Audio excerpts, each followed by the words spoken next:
With the government's admission that it is in the financial reds, the spotlight will definitely turn on, among other areas, the size of the Grand Coalition government. After defying popular opinion, President Mwai Kibaki and Prime Minister Raila Odinga proceeded to constitute the largest government in the history of the country, a cabinet of 42 ministers and 52 assistant ministers. And even with the admission of the financial difficulties, the mood in the government remains defensive. Which one is a better situation? A crippling economy because of bloated cabinet, or a chaotic country because the leaders could not come together?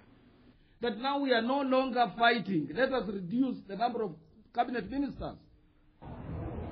Indeed, over 70% of the government's annual budget goes into recurrent expenditure, merely sustaining the government bureaucracy.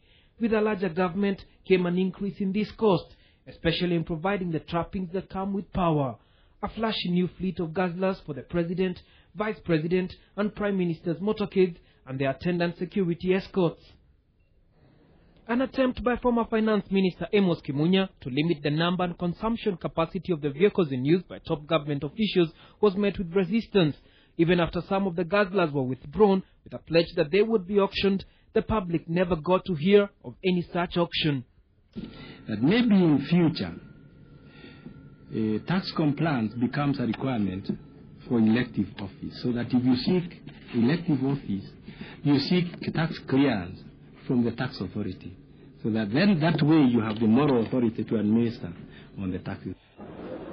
While the government has already hinted at a raise in taxes for a majority of the citizens in the wake of the economic crisis, MPs and constitutional office holders who enjoy hefty untaxed salaries and allowances have defied public pressure, warding off the taxman's bid to have them contribute to the kitty they draw a big chunk of. We may be forced to even start looking at revisiting VAT again.